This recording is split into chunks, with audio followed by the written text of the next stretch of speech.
شہادتیں جو ایک موقف کی گواہ بن گئی. 29 جولائی یہ ہمیں یاد دلاتی ہے ان لوگوں کی شہادتیں اور قربانیاں جن کا موقف تھا کہ پاکستان کے اندر فرقہ واریت کا خاتمہ ہونا چاہیے. پاکستان میں فرقہ واریت کو فروغ نہیں ملنا چاہیے. اور پاکستان میں فرقہ واریت اس وقت ختم ہو سکتی ہے جس وقت مقدسات کے اوپر تبرہ بند ہوگا، جس وقت صحابہ کرام کے اوپر سب و شتم نہیں ہوگا، اہل بیت کی توہین نہیں ہوگی، اس وقت پاکستان میں فرقہ واریت ختم ہو جائے گی. لیکن وہ اپنے اس موقف کے اوپر ڈٹے رہے، قائم رہے. انہیں مسلسل دھمکیاں دی گئی اور انہیں کہا گیا کہ اگر آپ موقف سے پیچھے نہ ہٹے تو پھر یاد رکھیں اس کی قیمت آپ کو جانوں کے نذرانے کے ذریعے ادا کرنی پڑے گی. وہ ہمیشہ اس بات کے اوپر قائم رہے کہ اگر اس مقدس مشن کے اوپر، اس مقدس عنوان کے اوپر کہ صحابہ اور اہل بیت کی توہین بند ہونی چاہیے، صحابہ اور اہل بیت کے گستاخوں کو قانون کے مطابق، عدالت کے فیصلے کے مطابق انہیں قرار پا کے سزا دی جائے، وہ اس موقف سے پیچھے نہ ہٹے تو بالآخر وہی ہوا جو ان کو دھمکی ملی تھی. بالآخر وہی ہوا جس کا خطرہ تھا کہ 29 جولائی کو ان کو اور ان کے خاندان کو، ان کے بیٹوں کو، ان کی اولاد کو ان کے سامنے گولیوں سے چھلنی کیا گیا.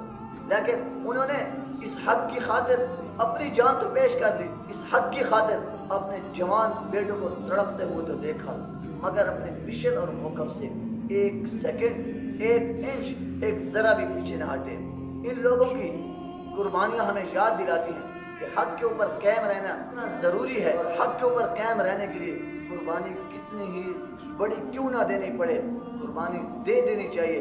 ہمیشہ نام ان لوگوں کا رہتا ہے جو حق کے اوپر دلیل کے ساتھ قائم رہتے ہیں، جو حق کے اوپر ہمیشہ قائم و دائم رہتے ہیں. منافقت کا راستہ آسان ضرور ہے لیکن پائیدار نہیں.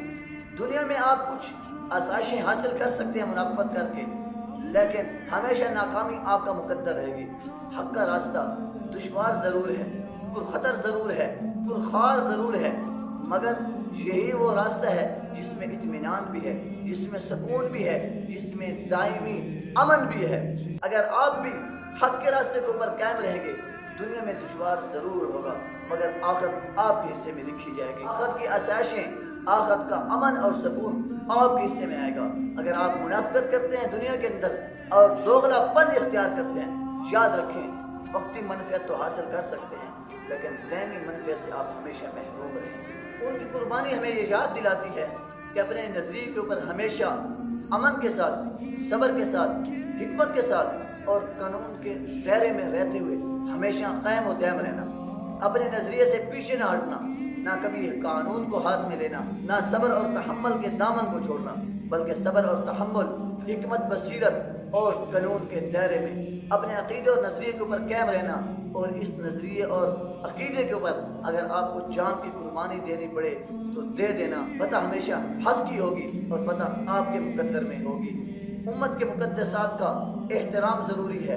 اگر امت کے مقدسات محفوظ نہیں تو پھر یاد رکھیں کوئی بھی محفوظ نہیں رہ سکتا. اگر امت کے مقدسات کی توہین ہوگی تو پھر امن ہمارا خواب ہوگا. اختلاف کو تشدد، نفرت، خون ریزی کا ذریعہ نہ بنائیں بلکہ امن، صبر، حکمت، بصیرت کے ساتھ اپنے مشن پہ گامزن رہیں. اللہ تعالیٰ شہداء کی مغفرت فرمائے اور ہمارے ملک پاکستان کی حفاظت فرمائے اور ہر اس فتنے کو اللہ ذلیل و رسوا کرے جو ہمارے مقدسات کے خلاف ہو یا ہمارے وطن عزیز پاکستان کے امن کے خلاف ہو.